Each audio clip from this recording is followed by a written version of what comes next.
I'm meteorologist Carley with a fire forecast for you into our weekend.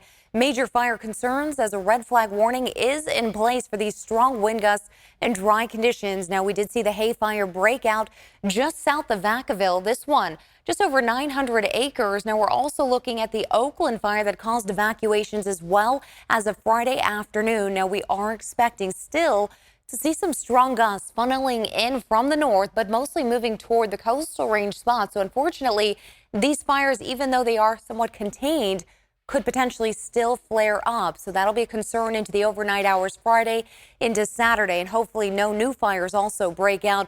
With our fire forecast, the winds will slowly begin to at least fade for the valley spots. And as mentioned, a lot of the winds pushing into our coastal range spots as well as still the foothill spots into the Sierra for Saturday evening. Our weather impact alert days still in place for Friday into Saturday evening for those dry conditions. Now we're looking at very low relative humidity and wind gusts still as high as 45 to 55 miles per hour. Again, Friday is the day of biggest concern for ourselves as we've already seen thousands of customers with power shutoffs by PG&E to prevent potential fire breakouts. And we're also looking at difficulty driving out there as there's a lot of debris on the road as well and potential for some trees to fall down as well as even power lines. But the difficulty driving has a lot to do with just the winds and in what direction you're driving. The northerly winds, they're really affecting those driving eastbound and westbound. So into your Saturday, be aware of that, especially if you're headed toward the Bay Area. You'll have difficulty driving on 80 westbound as you'll be feeling some of the strong winds closer to Vacaville,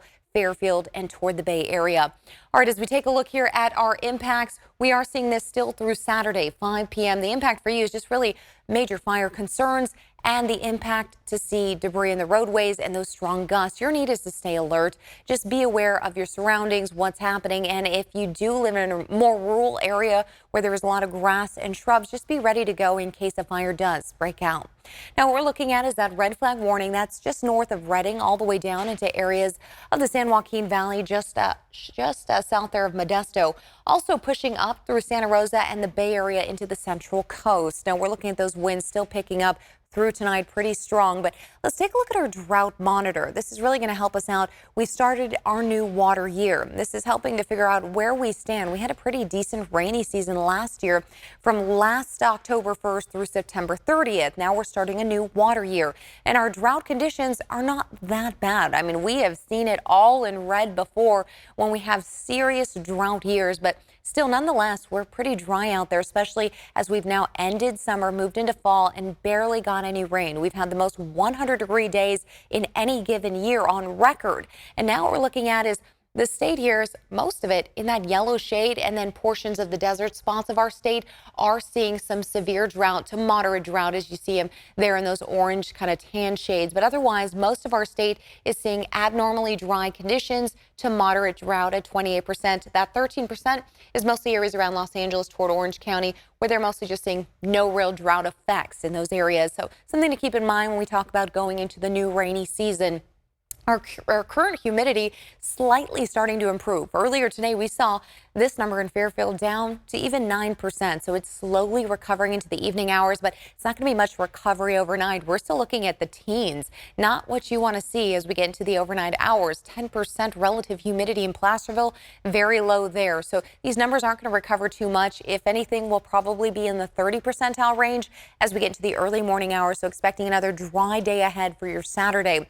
As we take a look here, the high pressure in place is just sitting here right near the coastline, funneling the winds in from the north. What we're going to expect with that is the northerly dry winds beginning to move its way and shift as that high pressure also begins to shift. We're looking at them directly overhead and then eventually starting to shift off as that'll continue to move into the coastal range. Just take a look, 8:30 p.m. for your Friday. You're getting about 20 to 25 mile per hour wind gusts, some strong easterly winds coming in off of the Sierra into the foothill spots. So you can see those shades there, the purple, about 40 to 50 mile per hour wind gusts. But take a look as we move from tonight into the early morning hours. You're seeing 5:30 a.m. Most of those wind gusts that we saw in the valley, we're starting to see them slowing down to pretty light winds, in fact.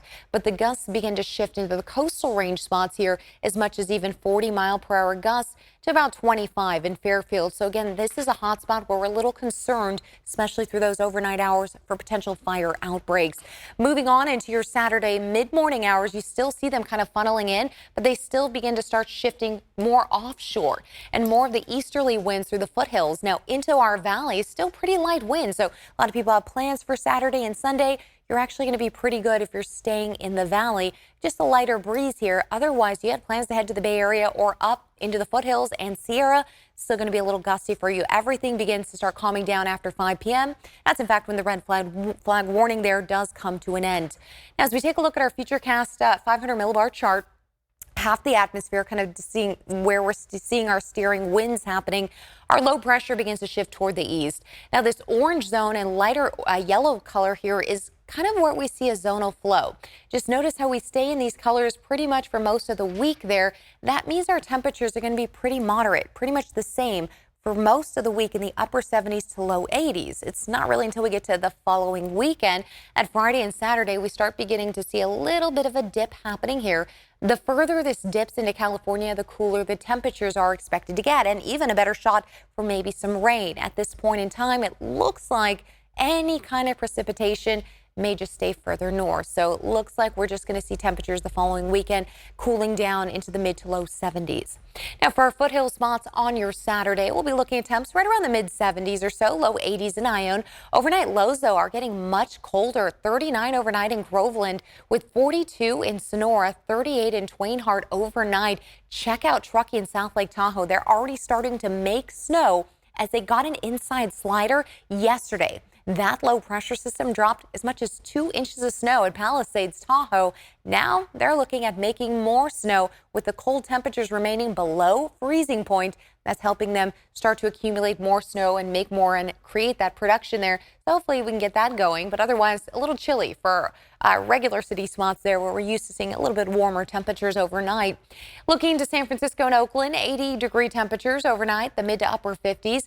Into our valley spots for your Saturday, upper 70s, low 80s with overnight lows, and Galt 45, Lodi 46. So again, a little chilly overnight in Stockton as well at 48, but Sacramento about 53 degrees, Roseville 52 overnight.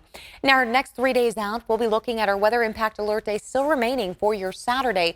But as we get into Sunday, the winds really do calm down for us. A much nicer day Sunday with mostly sunny skies, low 80s, 79 on Monday. And then moving into next week, we're going to continue the trend with the upper 70s, low 80s. It's not until we get into the following weekend we'll start to jump down into those mid 70s with mostly sunny skies.